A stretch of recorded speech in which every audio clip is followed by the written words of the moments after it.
Don't we hate silence as humans? Isn't it funny? So strange. Not everybody, but majority of people don't like silence. I like to get in here and just get real quiet. Yeah. Nope, can't stand it. Gotta. Okay. I want to pray before we start. Have a seat right there, young man. Let's pray. Lord, thank you for today. Thank you for everything you've done and what you're doing. We give you the praise and the glory in Jesus' name, amen. All right. I want to go backwards here for a second. You have to see what this guy does with his credit card. If you missed the first part of it, it won't make sense to you, okay?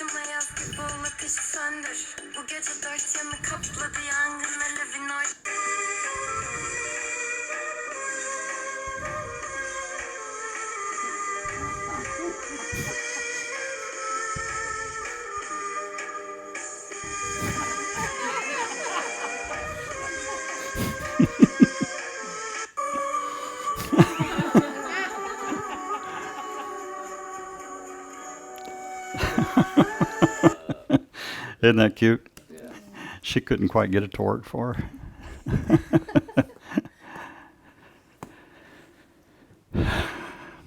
I'm nervous about tonight. Yes. Why? Because we're talking about a very difficult subject. And it's not a fun subject at all to talk about. It's tough. It's tough to teach on. And but 31 years ago, it changed my life. The subject of grief. I didn't know anything about it. I thought grief was what you did when you lost somebody, and so now it's probably the foundation of what I teach and teach people is how to grieve. If you learn how to grieve, I've taught you how to grieve. Does it work? Is it life-changing? Very much so, yeah. So I teach you the same thing I taught her, and then everybody be just as beautiful as she is till we get through, right? Okay. But going to ask you to keep an open mind, okay? Might not be some things you've heard before, but at least, keep an open mind, pray about it, and just see what happens, okay? Also, tonight's teaching has to do with feelings. And this is a subject that we all like to stay away from, especially if it comes to bad feelings, What is it about silence? What is it about feelings? I was raised in a military family, and so if I cried, I got a spanking. I remember getting beat up by a neighbor boy, and he was in 5th grade. And I was only in 4th grade, and I came in crying. My mother gave me a spanking and told me to get out there. And I'm not going to tell you what she told me to do, but whip us something. And I was so scared, and I got beat up again. So anyway, I just wasn't allowed to have feelings, so we just shut them down. And my sister's over there shaking her head. She's a sociopath today because of that, but...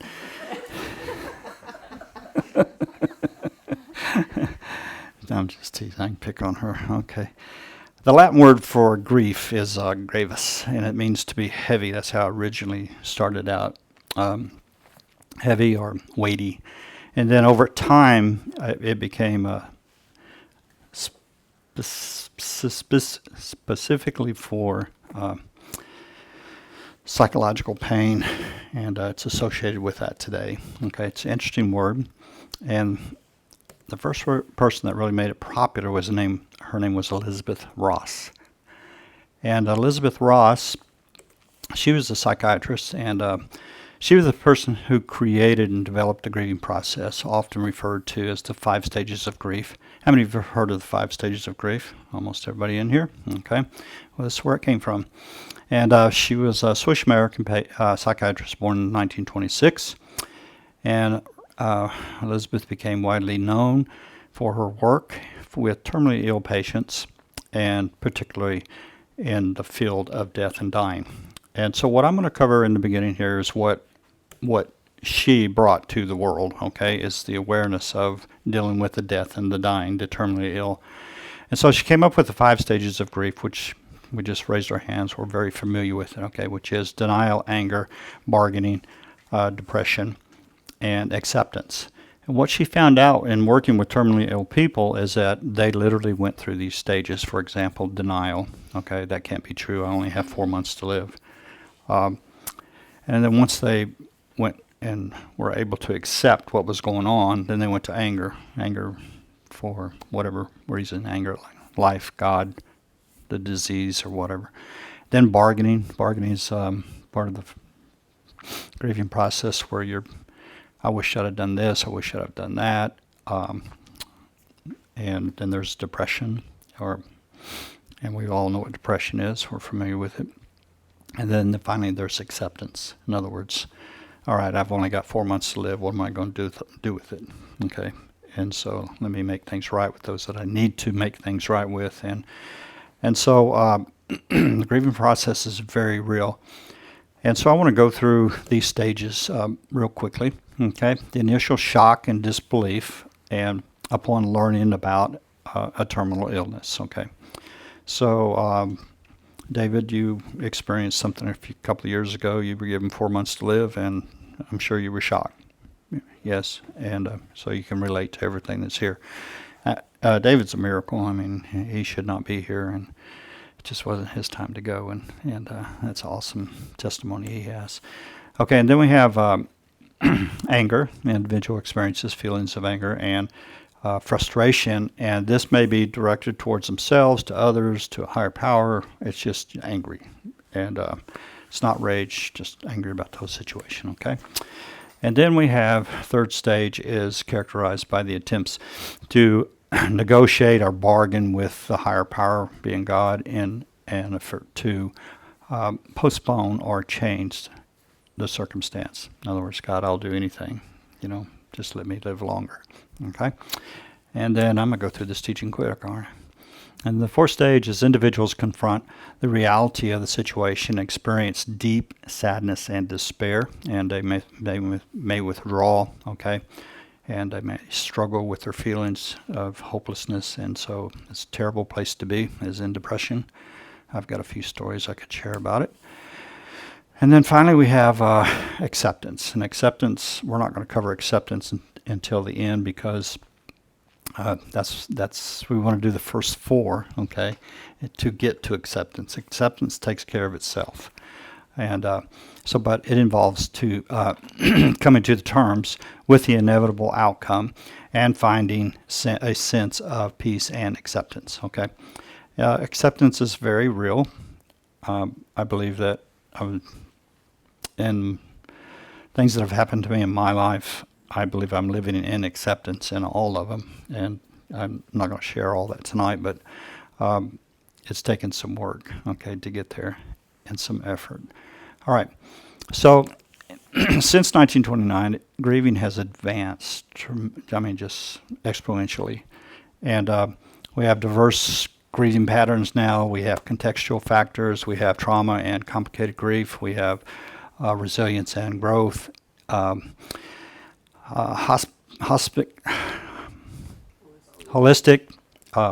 approaches now in grief, and then we have digital grief even. And which is very interesting. But all of these are very in-depth. They've grown. We have books written on grief. We have web pages on grief. You can go find out a lot about grief. I have, like I said, studied this since I was 39, and it is one of my favorite topics. And the reason it's my favorite topics is because what I've seen it do in people's life. Okay, when a person learns how to grieve, it transforms everything. All right, it's not easy, but it does set a person free. Give an example of this. I had a man come in here 5 weeks ago, and it's a new client. I was counseling him. Massive depression, massive. Now, last weekend we had a muscle testing workshop. Okay, and so depression can be a very scary thing as a counselor, and so when he come in, I could see, and as he began to talk, I immediately start muscle testing. Okay, and so what do I do? We shared that last week. Okay, so he doesn't know what I'm doing, but his life is at stake, and I know that anything that I have to say could, alter his life, and so I take it very serious. So I'll sit there and I'll just go, is this chemical? No, it's not chemical. Okay, is this emotional?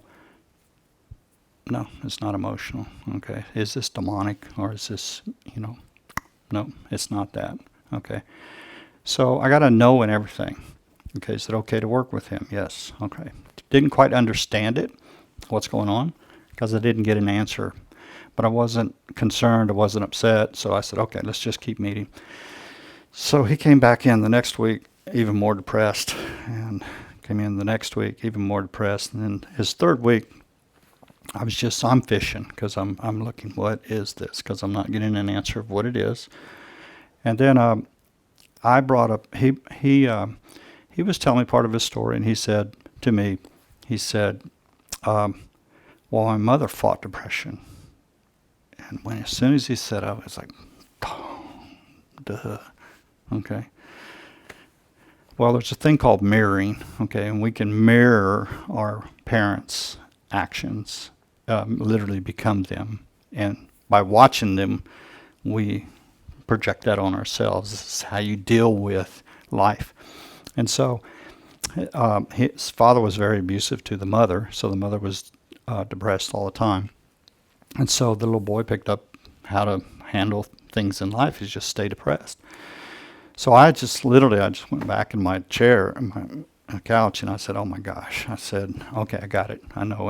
And I'm telling him, I got it. I know what the problem is. And so I explained mirroring to him. I got my mirror out. I showed him, the dynamics of what was happening. Anyway, he came in this week. I mean, the glow on his face, you thought he'd seen an angel. That thing broke in his life. He sat down and just started crying. He said, I haven't felt this. I don't know when the last time I felt this. And so that's exciting. That makes it worth everything we do around here, just that one person just breaking through. And so we've just begun. He's got a lot of issues to work on, but now we can go forward. Okay. And so anyway, there's a lot of different ways. Biblically speaking, a lot of times, I'm questioning, well, is this in the Bible? Well, yeah, it's all through the Bible. And I haven't found muscle testing yet, but I'm going to find it. It's there in there somewhere, okay? But I did find it in 1 Corinthians 12, where Paul was talking about diversities of gifts. And muscle testing is definitely a different gift. So there's all kinds of gifts, so they're just not all listed. All right. Can you start the grieving cycle early? Well, Like let me finish. To give up something? Let me finish, and then we'll go open it up for questions. Okay, that'd be all right. Yeah. So, all right. And because what I'm talking about right now is just laying a foundation. Then what I'm about to teach you is what I teach. All right. And so, what's important about the grieving process to understand, all right, is that grief is not grieving. Grief is not grieving. You can understand everything in the world about it, but it's not grieving. Grief is a noun. Grieving is a verb. And so it's an action. It's something you go through. It's something you experience. For some reason, I just kept thinking about the word constipation, okay? And we're all familiar with that word. And I thought, I don't want to teach that. And the more I thought about it, I even looked for other examples, thought of other examples, and I thought, okay, we got to go with this. So constipation, we're going to break it down, and means to be together, all right? And so when you swallow your food is together, okay? And then step is a Latin word, okay, which means to cram, okay? To cram. Y'all seem to be getting the idea, okay? An Asian is a state or a condition. All right? So we have what? We have something together. We've crammed it, and now it's just the condition is just staying there. Now, why are we learning about this? Because this is exactly what we do with our emotions. If you do not understand the grieving process, you are constipated emotionally. I promise you. Now, what difference would it make if I began to let this out? All right. Well, what difference does it make when you... Let's go on. Okay. All right. So, grief is not grieving. All right. And so it looks like I got the same slide. Nope. It says you can know the 5 stages of grief. You can know them in and out. But if you do not know the process, okay, and this is what I find out, just 99.9% of the people that come in here, they understand grief. I actually have a mortician person that's been in school to be a mortician, has had classes in grief, and this lady knows a lot about grief. But guess what I'm teaching her to do? To grieve. Right. I'm teaching her to grieve. So we can know the subject. But what's important is know how to activate it. And once you activate it, it's not as scary as you think. As a matter of fact, I found out in my life that holding things in caused more problems, more difficult. I've taken you through the grieving process. Are you free now? Are you a different person? Yes, totally different. And would you recommend it to anybody? Absolutely. All right. Thank you for coming tonight. I'll tip you afterwards, okay? All right. So what we have here is someone that's high-centered, okay? And I don't know how many of you guys have seen this before or experienced it. This is called being high-centered. I have, and more than once. I'm not going to tell you my stories, okay? But my point is that there's a lot of different ways to get high-centered, okay? And so we're going to use right here the example of bargaining. When somebody comes in, the first thing I'm doing, I'm listening to you. I don't know you, so I listen to your story, and which I love stories. And so I'm listening to your story. And what I'm looking for is where you're stuck, where you're high-centered in the grieving process, okay? And so this particular person right here is high-centered where? In bargaining, okay? They can't go anywhere in life, can't go on. It's almost just stuck. And then bargaining, it's easy because the person's talking what's in their mind, the story of whatever reason it is, okay? That's got them stuck in life. All right? And so next person, they come in, they sit down, and they're sad. I'll give you an example. A lady comes in, she's been divorced for 5 years, and she's still very sad about her divorce. Well, I know immediately that she's stuck in sad or depression. Now, I use the word sad and depression because I've worked with a lot of clients. Had a particular lady years ago who mother was in a mental hospital for depression. She would not use the word. She stayed away from the word. Well, how could she grieve if she wouldn't, experience depression? And so I had to teach her that it's okay to be sad. But I never used the word with her, so I added it in there, just for, it's easier to use the word sad, I think. And so, lady's been in here, she's 5 years, she's still sad about husband leaving her, so I know she's high-centered, she's stuck on sad. Let's say a man comes in here and he's just totally enraged about his wife ran off with another guy. Where's he stuck? He's high-centered, okay, in anger, all right. Talk to a person and let's say, it's no big deal. It was no big deal. It's just a divorce. Where are they high-centered? I can't hear you. Denial, thank you. Shock and denial. Okay, so we're high-centered. And so what we want to do is get the person unstuck. Now, a lot of times, anger, all right, when we get stuck, people get stuck in anger, or they don't know how to deal with anger. If you're raised in a family that had a rageaholic parent, then you want to stay away from anger. You're afraid of anger.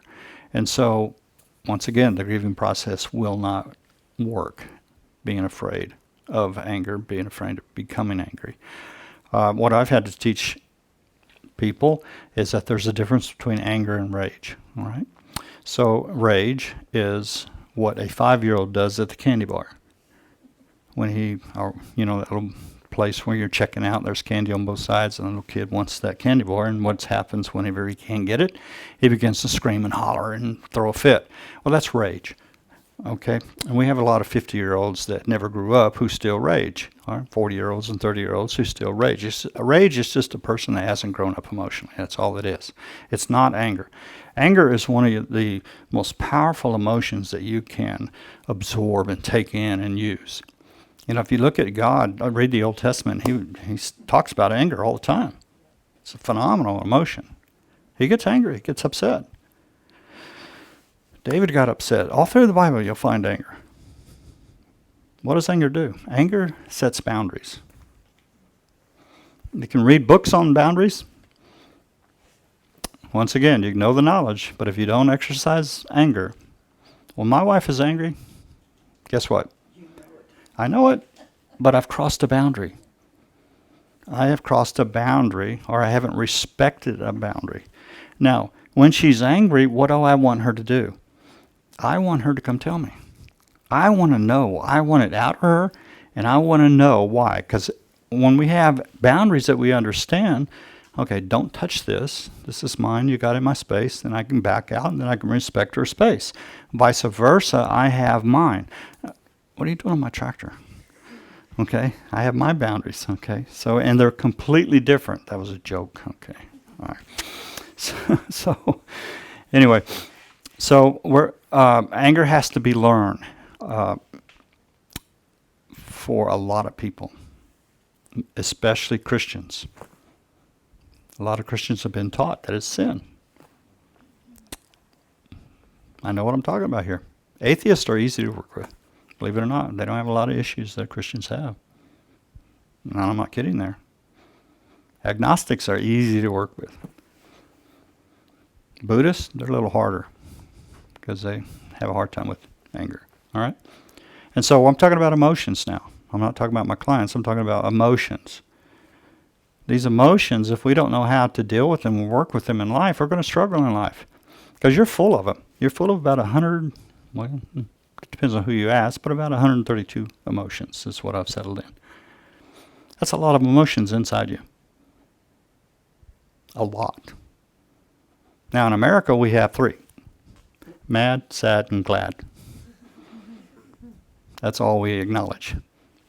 I'm mad, I'm sad, or I'm glad. Well, in here we have about 130 of them. And when you start looking inside of you, and we'll get into this in a second, and you will find these. And they are awesome. All right? Now, let's go to this young lady right here. What is she doing? She's not high-centered. She's just stuck. And what is she doing? She reminds me of some of the people that are in here right now. She is determined. She is determined to get through this of whatever happened to her in life. She's going to push that thing all the way across that pasture. And this is what denial will do. Denial is one of the strongest, I think, of all the 4 emotions. First of all, we can't see when we're in denial. I kept looking for another example, but I'm going to give you this example, okay? I'm not left or right politically, believe it or not. Am I a Republican? No. Am I a Democrat? No. I'm a guy that I pray for my president like I'm supposed to. Okay, and my Bible says that God puts leaders in, and so He put the one we have right now, all right, in, and so I pray for him. Now, logically, I've studied leadership. I know what leadership is, and what we have today is not a leader. And what shocks me is how many people in this country are in denial.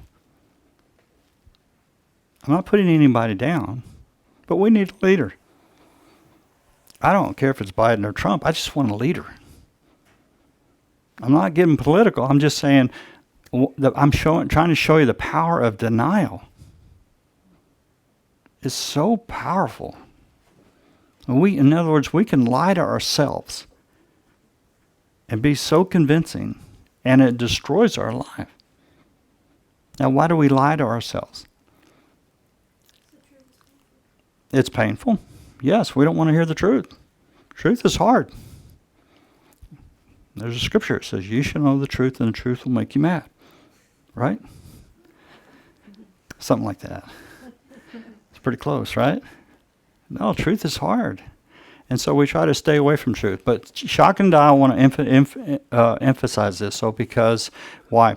We'll do anything to get out. We're strong people, especially the strong people that are in here. We're strong. We're gonna get through this. We're gonna push through this, whatever's happened to us in life. That is not dealing with it emotionally. You can push through. You can go on. But I guarantee you, why do I want my wife to come to me and tell me that she's angry? There's a reason. I have a purpose. I have a goal. My goal is that my wife and I, we've been married 26 years, we will not sit down 20 years from now at a table and just stare at a restaurant and not talk and not share. Have y'all seen that before? Have you seen older couples? Never say a word. It's the majority. What causes that? Being a Baptist. No. I got to lighten y'all up a little bit. It's intense in here. I'm sorry. Assemblies of God don't sound like that. Pentecostals, they're everywhere. What causes that? Want to know what causes it? Emotional constipation. Shove it down, shove it down, shove it down, shove it down, shove it down, shove it down, shove it down, compact, until one day you're just numb. Evidence. Go out to eat this evening. Look at couples. You'll see it. What happens? Well, I've learned the grieving process is not in the family system, okay? It's not in the wife, it's not in the husband, and that's if the grieving process will prevent that. Why? Because the grieving process is letting the emotions out. Daily? Absolutely. Daily. I won't go there, but you do things daily just naturally, right? And the grieving process is the same. I'm going to show you later on, okay? I'll show you some ways that you can release some emotions pretty quick and pretty easy. All right. So that person got out. Yeah, they got out. But what did it cost them? What did their feet what looked like when they stepped out of those boots and into that mud? Pretty muddy, I would think. Yeah. And so, yeah, we can push through. We can get through life. Life's pretty tough. Yes, I would think so. All right. So shock and denial. Am I going through the same thing? I think so. All right, let's get through here. Now I want to show you something that's interesting in counseling. See this little boy? Isn't he cute? And I looked at him, and I was watching him, and I was just looking for the right picture. And this little boy, I would say, is in denial. If I was working with him. Now, how do you know that? Well, I don't. But I like to read people. And so I just went through a lot of pictures, and I was just looking at all the little kids, and I think, that one right there. Well, can a child like that age be in denial? Absolutely. Yes, very easy. If he doesn't have a voice, he can't express himself. He can live in denial. So what will he do? Well, he'll become a superhero in his mind, in his imagination. He'll become strong. I remember when I was a kid, I was Frankenstein. That's my superhero. I had little models. I had Frankenstein, put them together. I had a werewolf, and I had Dracula. And yeah, that was my way of fighting back. is through my imagination. I could just walk in there and just... That was real popular back there when I was a kid. Now, only guys do that, right? No. We have Cinderella, Peter Pan movie. These are all escapes. Nothing wrong with them. Nothing wrong with them. They're fantastic. But if you think about what we're trying to do as a race, as people, we're trying to escape. What are we trying to escape? Feelings. We want to escape our feelings. Anybody knows anybody that drinks? Yes. Why do we drink? It numbs. You know anybody that's on opiates or any type of, yeah. Had a lady come in the other day, a new lady, and she said, I went to a therapist down the road, and she told me to go get on antidepressants before she would work with me. I went, what? Your therapist told you to get on antidepressants? I don't want to know her name because I don't want to talk about her. How backwards. My goal is for you to feel. What's life without you feeling? You're just a mannequin. That's all you are if you're not feeling. And so I teach people to feel. Now the problem is sometimes there's not good feelings there in the beginning. It can be a rough road. And so are feelings real? Yes. Yes. Very, very real. Now, this little critter right here, guess who that is? That's my son. And he passed away 5.5 years ago. His name's Nathan. We called Nathan the the sunshine. We called him little Mr. Sunshine. Because he walk in, I mean, just the whole room would light up, no matter where he went. And as he grew, he got really good looking. He took after his mom. And he was just a joy. But he had a problem. A lot of emotional things happened to him. He never dealt with his emotions. And so he started drinking, and he drank a lot. And this was about a year before he passed away. Still the same kid. Get around Nathan, you felt good when you left him. You felt very good. He was just a neat, humorous, interesting, intelligent young man. Why did he drink?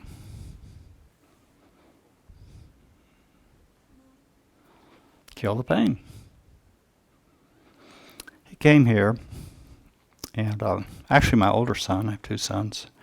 My oldest son called me one time. He said, Dad, Nathan had gone down the road of, what do you call that thing, cocaine. And then he went down the road of, then he went from there, he quit doing cocaine and got into some other stuff, and then he went to drinking real heavy. And the young man could drink a large bottle of tequila every day. Every day.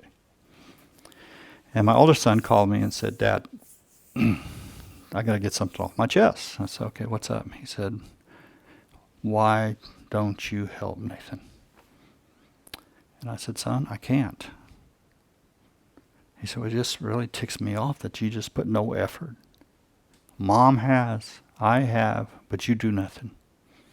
Well, I've been trained in drug and alcohol, and I know you cannot help a person in his condition until they go to their bottom.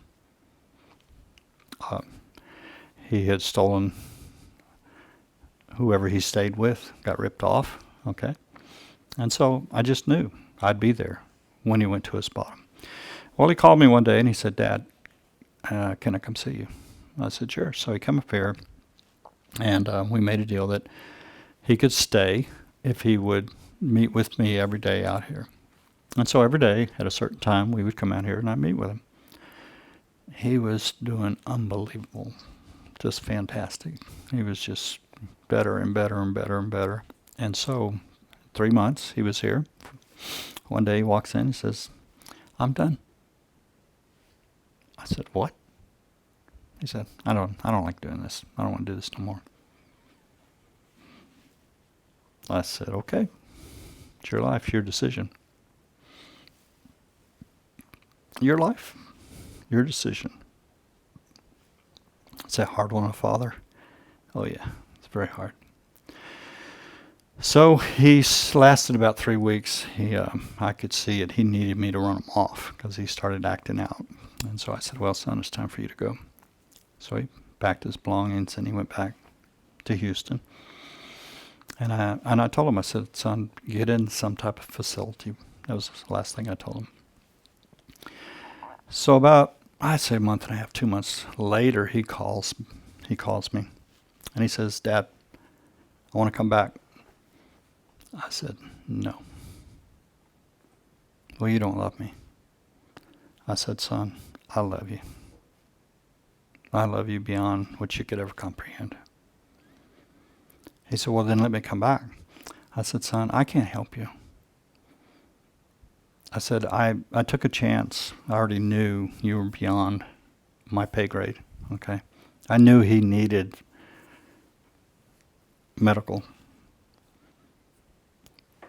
help to get off at the stage where he was drinking. I never took his drinking away from him, never told him to stop, but I was counseling him, hoping that would click, because I knew he just drank too much. And so he kept on, Dad, I got to come see you. There's nowhere else to go. I said, no, there's a facility, and I'll send there's a facility right next to where you live, and I'll get you the number and the address, and we'll get it to you, and go there. So we did, and he did it. He did. He went to the facility, and they called him Mr. Escape, because every time they turned around, he was sneaking out of the facility, okay? So he didn't last very long. Anyway, about a month later, 5:10 in the morning, I get a phone call. It's my oldest son. He says, Dad, Nathan's not breathing. I said, where's he at? He said, he's at home. His wife has called 911. They're working on him right now, but he's not breathing. He's purple. I said, okay. I said, we'll be there as soon as we can get there. Hung up the phone, went to praying immediately, and I prayed, and I prayed. And I pray in tongues, okay? And I was just praying in tongues as hard as I could pray, just praying just with all my might. And in a second, it just quit. Bam. I thought, he's gone. I knew he was gone. That instant. Went to Houston. He was in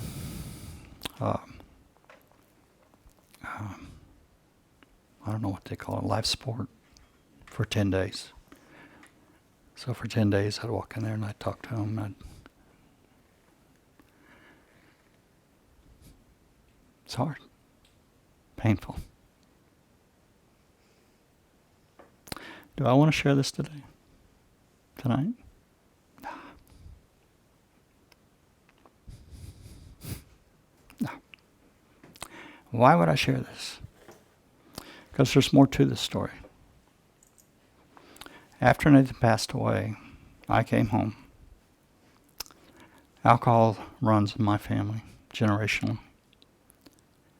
I drank for 6 months. Heavy. I laid on my couch. For 6 months, I drank. I didn't counsel. I didn't talk to God. I drank. I stayed as numb. I never felt a pain like that, ever. I've had some pretty rough goes here in life. But that one here, whoa. Can't explain it. Can't explain it. It's like a chunk of you. It's gone. Now I'm sitting here looking at him right now. How am I able to do that? How am I able to talk about him? That's what the grieving process has done for me. If it don't work, I don't teach it. Now, one day I was laying on the couch. Luann was in the kitchen. Luann was just quiet, praying the whole time for the 6 months. One day she's there. She leave me alone. Leave me alone. Because I was mad. I was mad at God. I was mad at life. I was mad at you. I was mad at everybody. I was mad at him. I was mad at me. One day Luann was in there, kitchen. She was at the sink. And she said, Earl, I need some help.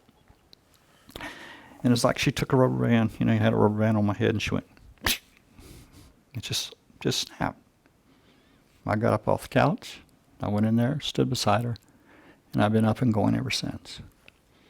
Now, for the next 6 months, probably I would say that 6 months for the next year, I could not say his name. Just couldn't. Hurt too bad. Then after that, as time went on, one day I said his name in here, working with somebody. And I went, oh, okay, we're getting somewhere. For me to sit here and do this tonight, it's not hard. It's not hard. Compared to where I was, this is easy. This is what grieving does. Grieving cleanses. Now what I'm doing is I'm telling you a story. And the reason the story is easier to tell is because I don't have those emotions inside of me connected. See, my emotions are not connected to that picture right now. Boy, you must be pretty tough. No, it has nothing to do with toughness. No, I'm as tender as they come. It has nothing to do with toughness. It has to do with the thought and the emotion triggering at the same time. It's very important what I'm saying. If I can get the emotion out, then all I have is a thought. I look at him and go, God, I miss that boy. But I don't have those terrible emotions that were there a year ago, 2 years ago, 3 years ago, 4 years ago. I've allowed them to come out of me. Now, was that horrendous? Oh my God, yes, it's horrendous. It's like I kept reliving it over and over and over and over, but I was determined. I thought, I teach this stuff. This will decide. This will decide if it works or not, for sure. Because if it didn't work, I'm out of here. I'm changing occupations. I'm changing doctrines or something. But it works. It works. It empowers me to teach it even harder, to share it with people that, hey, you can overcome anything. So, let's go on, okay? What is grief? Well, there's two things to grief. Or what is there to grief? There's two things, all right? Number one, anything that has ceased to be. Anything that has ceased to be needs to be grieved.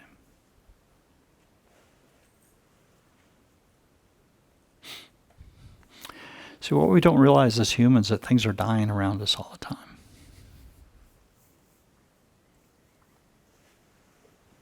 Yes, the loss of a loved one, it's extremely tragic, but we have death around us all the time. All the time. Every one of us. We can't escape it. Death is permanent. It's over. Boom. Nathan's gone. Nathan's not coming back. It's permanent. Either I live with it, either I deal with it, or it affects me the rest of my life in a very negative way. And Luann and I, we lost a grandson 16 years ago. And that was very devastating. I know people who have lost children and will not allow a picture on the wall, will not allow anyone to talk about that child. Why? Because the emotions are still there. All you have to do is say the name and it triggers the emotion. All you have to do is look at the picture and it triggers the emotion. Because we're carrying the emotion. We're constipated. We've crammed it down. We don't want to feel it. And so that what happens is it ends up causing more problems in our life. More, not only the problems in our own personal life, but it causes problems with those around us. Because people don't know how to act. They don't know what to say. You all know what I'm talking about, okay? And so I'm saying that we have baby, okay? We have loss all the time. And I'm going to use the example as a baby starts walking. We just had a grandbaby last year, and he's almost, his name's Bryce, and he's the cutest little thing. The other day I saw pictures of him standing up. He's standing up, he's pulling himself in. Next thing you know, he let go and he's just kind of doing this, and he grabs back hold of it, okay? Well, Mom and Dad don't realize that a death is about to take place. What kind of death? A loss. A permanent loss. That little baby can't walk, it can't do anything. It's about to what? Make a transition. The days of that cuddling and holding, they will be there no more. It's over. And that's a lie. How about when a child goes to first grade? It's another loss. Do you remember when your child went to first grade? How hard was it on you? Huh? Pretty hard, wasn't it? And so, if we don't grieve that, what are we going to do? We're going to carry those emotions. We're going to push those emotions down. How about this one? I just made a list of a few of them. Aging. I turned 70 this year. And pretty excited about it, actually. 70 years old. I can't believe it. Phenomenal. How did we get here so fast? Am I excited about it? Absolutely. Why? Because I already grieved it. I grieved turning 60. I grieved turning 50. I knew to grieve these things. Get over it now. That way I can enjoy it. It's amazing what I can do at 70 years old.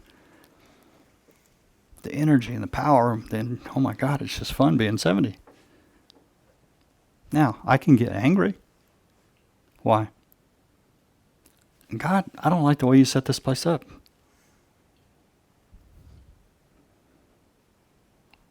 I finally know something. Now you're about to take me out of here. It's all backwards. You know what I'm saying? It's like, it's messed up. It took a while to get to know a few things, didn't it? Okay. Well, it did me. All right. So we're constantly living a life of loss. How about animals? It's odd that you brought an animal tonight. Okay. This was the first animal I ever allowed myself to get close to. His name was Max. And Max was, he's just my buddy. And he only lived 8 years. He had a giant schnauzer. And he woke up one morning, we had a meeting here, and we had some people in the house. And Max, we go on a walk every morning. And, come on, Max, let's go for a walk. We just laid there. Max? Went over there, and Max had died.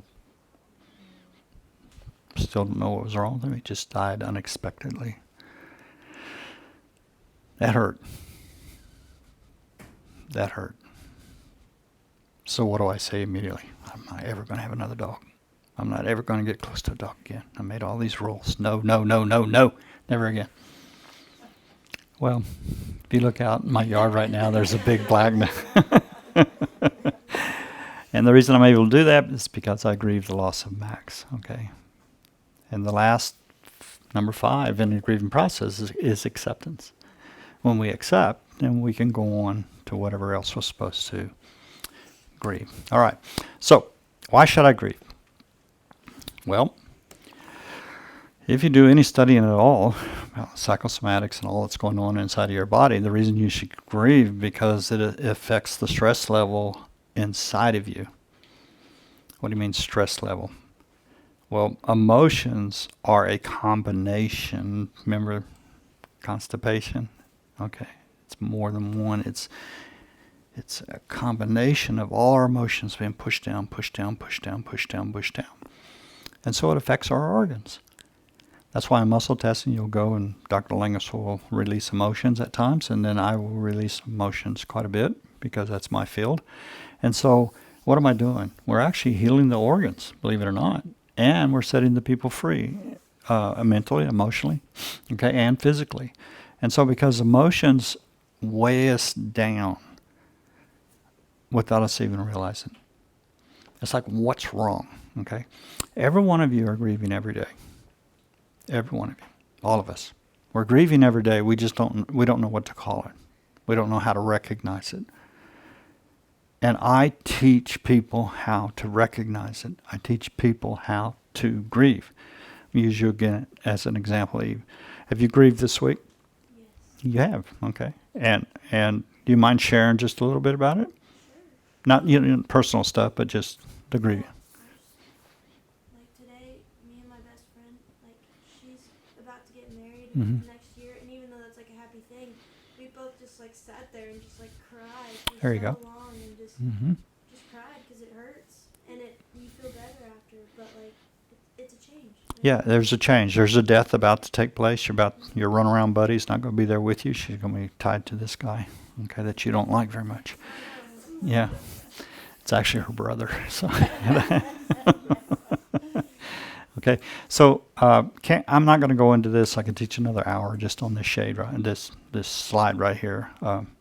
I've got a lot of information, but I just thought I'm not going to. Y'all can look it up. We can talk about it. So how do we grieve? Okay. As simple as I can make it. How does a person grieve? Well, it's two things. It's very simple. It's awareness and permission. That's the two things. Out of you, not me. Awareness and permission. What am I feeling right now? What am I feeling right now? What am I feeling right now? I've worked with you before, right? How many times have I asked you, so what are you feeling? A lot, huh? How many times you look at me like a cow looking at a new gate? I don't know. You don't like that question. No, you did not like that question, did you? No. But what was my goal? To bring you awareness, right? And giving yourself permission. Okay, a lot of times we don't have permission. We don't have permission. Now, I'm going to stand up here for a second because I'm going to pick on y'all. Okay. I need permission to grieve. Who am I talking to? Right now I'm talking to me. I need permission to grieve. Who do I give permission to? Do I give my brain permission? No. No. What changed my life 39 years ago, sounds like a long time ago, but it really was. 31 years ago, I think. I was 39. How's that? Y'all do the math. What changed my life was I found out there's a little boy inside of me. I pastored for 15 years and didn't know what I'm telling you right now. I was a teacher. I was studious. I broke down the Word. I broke down scriptures. I knew Hebrew, not all of it, but I studied Hebrew. I studied Greek. I taught the Word of God for 15 years. And guess what? I looked at my congregation, I looked at me, and I said, man, there's just something missing.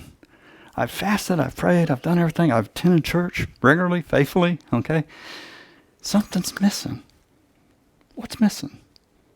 So I called a friend of mine that I'd counseled 10 years ago, earlier, to counsel her through a divorce. She went to college and became a therapist. And I called her and I said, hey, Cindy, can I come see you? She said, sure. I said, well, I got a church here and I don't want people to know I'm coming to counseling because pastors don't have problems. And that's another joke, y'all. Okay. And I said, I'd appreciate, if we keep this quiet. And she understood. And so she said, how about Monday mornings? You come in at Monday at 8, and I'll meet you there. I'll come in an hour early, and then that way nobody will know.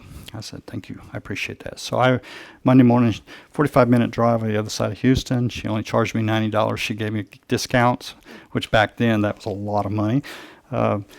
And so I thought, okay, I better get my money's worth here. So I go and I sat with her for an hour. She's very passive, very quiet young lady. And I listened to her and yada, yada, yada. And I got up and I walked out of my session, and guess who's sitting in the waiting room? Who's the next client?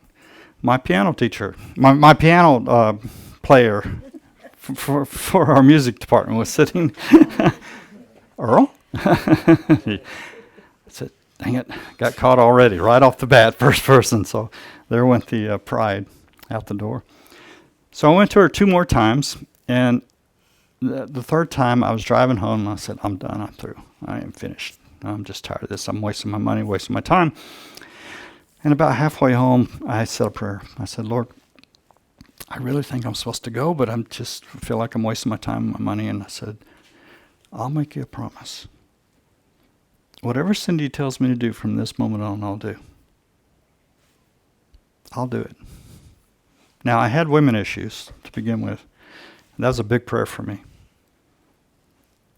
And you would have thought she was in the backseat of the car listening to that prayer. Because when I went in my next session, she went to work. Oh, and I also told the Lord, I said, whatever she asked me, I'll tell as truthfully as I can be. I'll tell the truth. That woman went to work on me. It's like she knew something. And oh my God, I found something in those sessions. I found little Earl. I found him.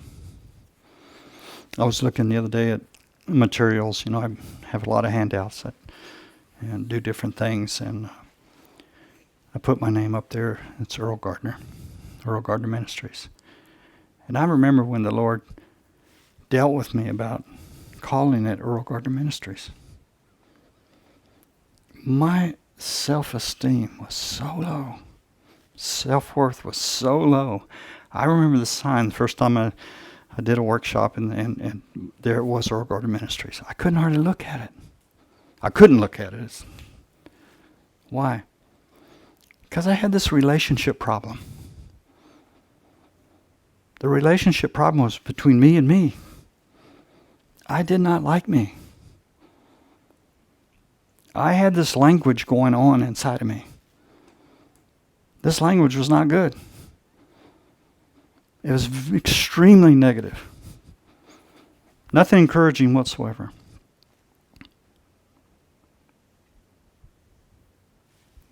That voices, those languages, whatever was said in there, that noise was nothing to help me.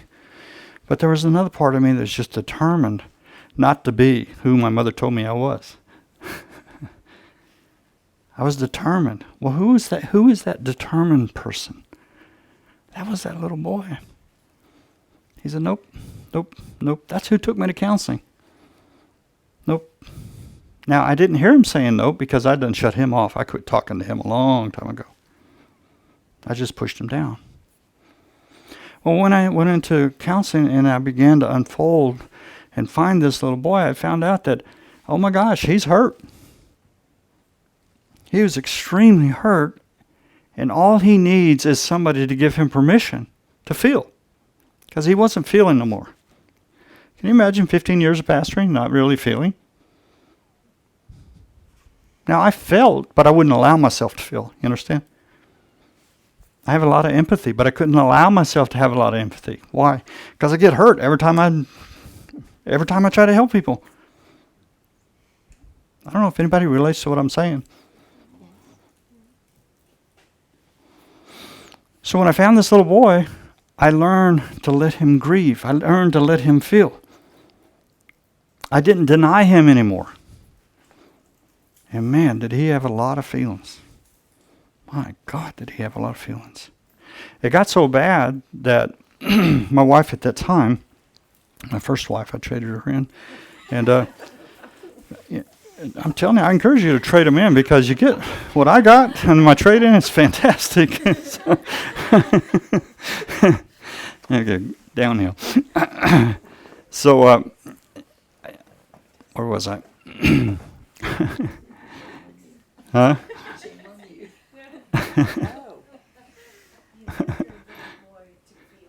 Yeah, so let my little boy feel. I went down a whole different rabbit trail there. as I let him feel, as I let him learn to feel, okay, he just went downhill. And my ex worked for a doctor as a lab technician. She worked at a doctor's clinic, and so she talked me into going to the doctor, and the doctor put me on Prozac. Well, at that time, Prozac just came out, and 1 out of 1,000 people, it throws them into massive depression. And guess what I was? I was that one, yes. And I'm so glad I did that, because now I know what massive depression is. I'm very, very sensitive when it comes to depression. 2 weeks, no shaving, no bathing, no getting out of bed, no eating, literally dying. 2 weeks. Didn't care if I lived, no. Leave me alone, I wanted to lay here and die. And my wife literally forced me by pulling me out, no, you're going to the doctor. Well, I went to the doctor, and come to find out, I was one of those that was allergic to Prozac and had the reverse. Okay. And so, letting that little boy feel, letting him feel what? Anger. Letting him feel sad. I call shock and denial God's morphine. Okay? It's that time whenever you just don't feel anything. It's a relief. Oh, I had 5 hours of shock and denial. That felt good. But then what happens? Boom. We're right back into the grieving. Can we allow ourselves to be, or give ourselves permission? I do it every day. Every day I give myself permission. Rachel, you're a therapist. What do you think about what I'm saying?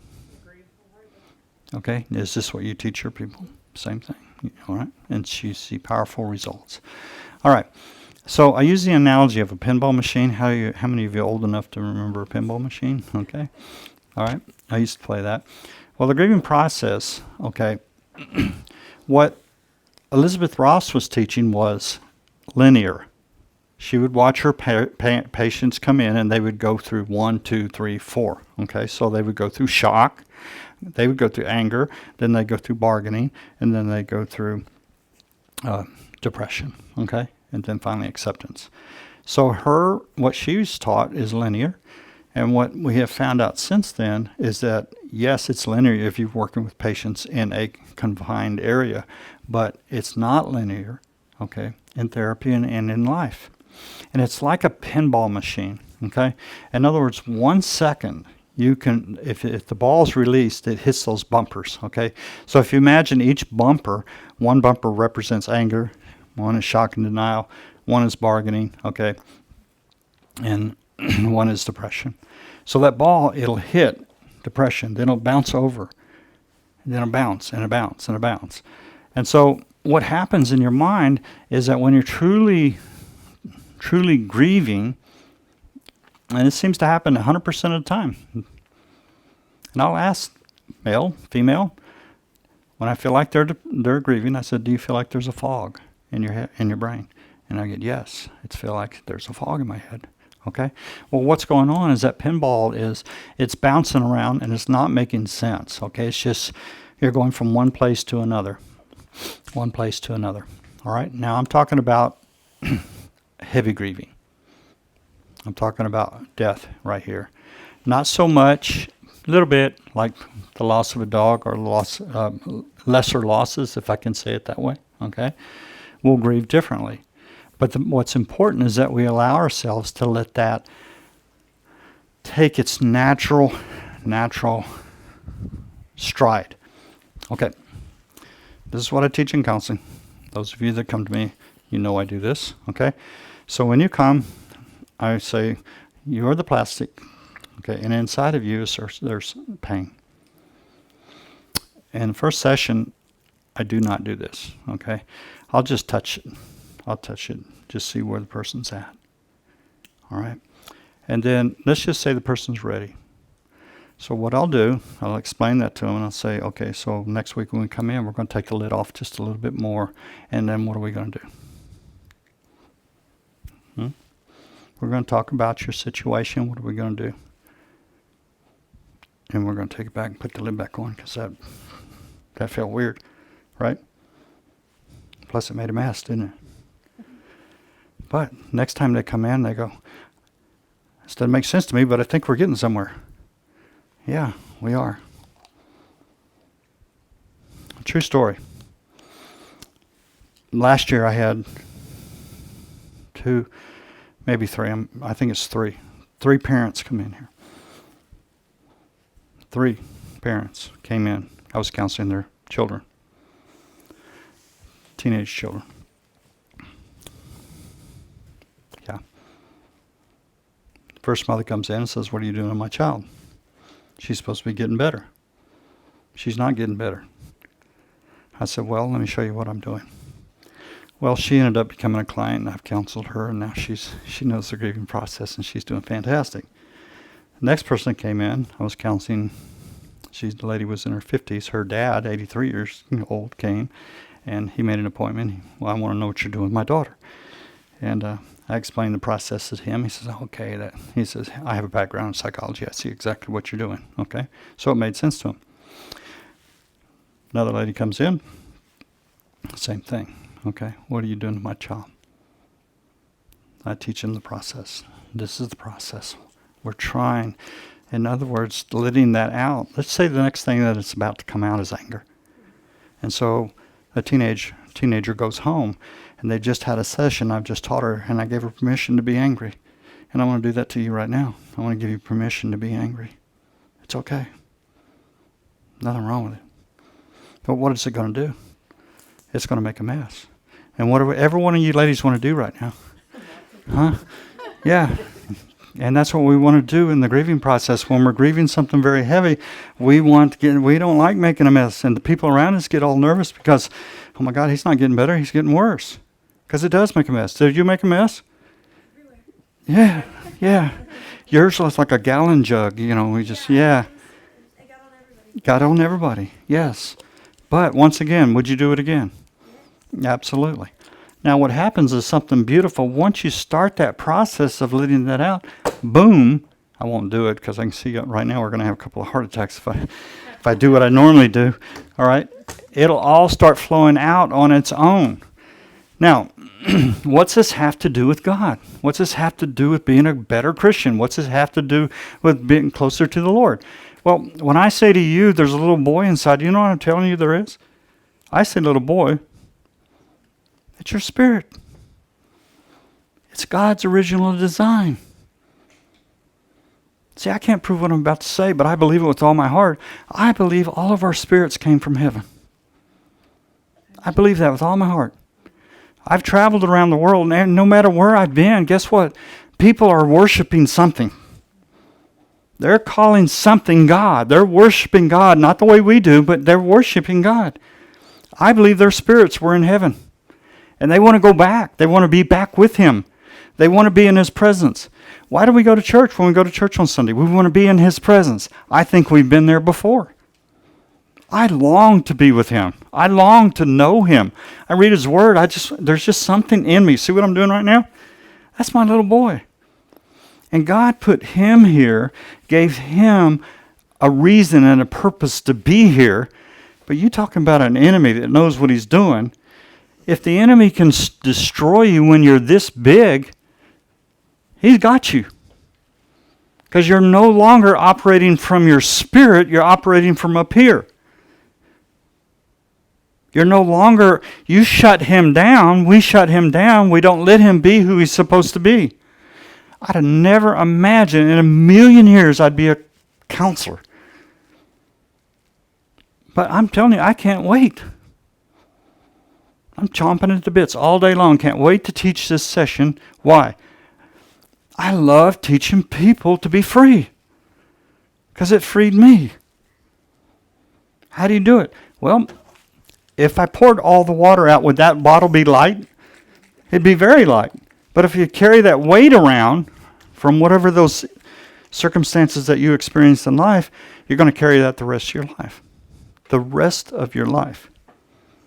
And I don't know. I've looked. I've searched. I don't know a better way or an easier way to get emotions out of us except for feeling them. Why are we so against feeling? It hurts. doesn't it? But do you realize it's hurting right now, even though you're not conscious of it? We have our pain that's connected to something that happened to us in life. I was sexually abused as a child. Do you think that affected me? Nah, not at all. Yes. Alcoholic father. Did it affect us? Rageaholic mother. Did it affect us? A little bit. Emotionally. Where was all that emotional experience that I had? Push it down, push it down, push it down, push it down, push it down, push it down. And that's what we've done. We're experts at it. Tonight is not an easy session, okay? It's not. It's not meant to be. This is hard. But how many of you found out that life is hard? I'm telling you, if you think life is easy, I asked this young lady earlier, I said, I'd love for you to listen to me tonight. Because if you catch on what I'm saying, oh my God, you're going to be so far ahead of everybody else. Listen, life is hard. How hard is it, David? Very tough. Very tough. Yes. How hard is life? It's tough. How hard, Patsy? You're way older than I am. How hard is life? It's rough, isn't it? Is it anything that we expected it to be? Debbie? If you have a few good times in between, you're lucky. You're doing good if you can have a few good times. Yes, we're doing good. So what do we do with these hard times? They're not over. I got more coming. What do I do? Well, this is the only way that I have found to deal with hard times, is to let them out, is to get it out of me. What I'm saying is to feel it. And somehow that works. Somehow that just lets go. It comes out. And then they come to number 5, which is called acceptance.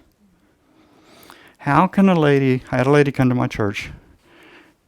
Before I went into therapy, she came to my church. She had basically had a terrible experience with the football team, okay?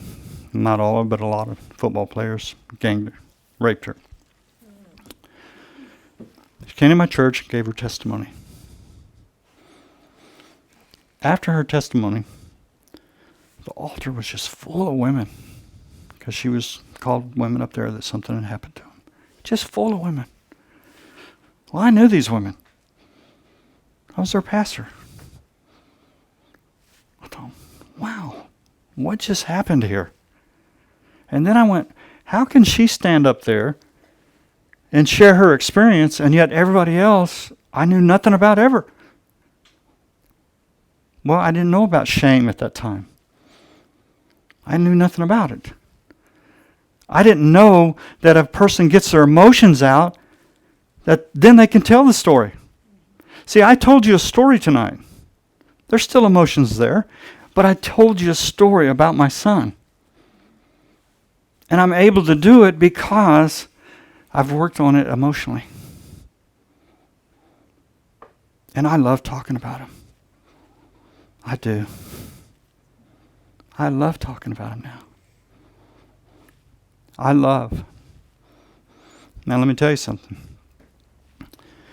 For about 1.5 years, his name was You Little Shit. That was his name. After I came out of the binge, that was his name. It wasn't Nathan. You little shit. I gave myself permission to get angry at him.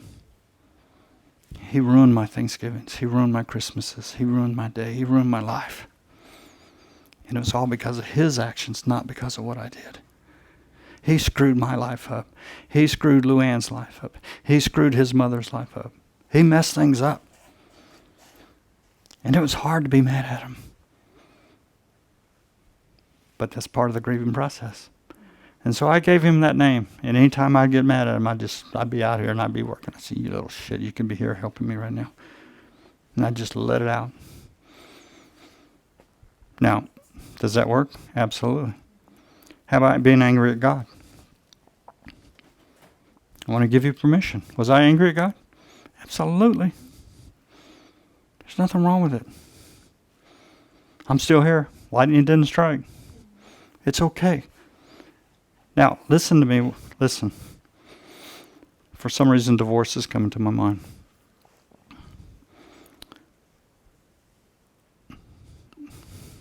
I was divorced after 25 years of marriage. A lot of baggage. If I grieve it, what happens? I let them go. You ever heard me talk down about my ex? No. Why? Because she's really not the problem now. She's gone. All of that is in me. What am I going to do with that? Those of you that know what been divorced, you know what I'm talking about. A lot of baggage there. What am I going to do with that baggage? That every time her name is brought up. Now I ask my son, how's your mom doing? Good, I'm glad. There's no jealousy, there's no envy. I want her to prosper. I pray for her. Why? Because there's nothing there. It's just a story. It's my story without emotions. Okay, have we learned anything tonight? Okay. Good, I hope so. Now what I want to do is I want to open up for questions. All right? You already answered mine. I did? Okay, all right. We have any questions? Who's going to clean up the water? I'll clean it up, okay? I'll clean it. No. Debbie, you're so sweet. Here's our goal, people. Acceptance. Acceptance is what? Its emotions are not connected to the thought. It's that simple. That's acceptance. How do we get there? It's a journey within itself. I don't believe you can do it by yourself. Okay? I had help. Pretty strong person, I thought. I believe if it's traumatic, then I believe that you should seek somebody that would help you go through the grieving process. Okay? But if it's not traumatic, if it's just everyday life, then to learn to let go of that stuff.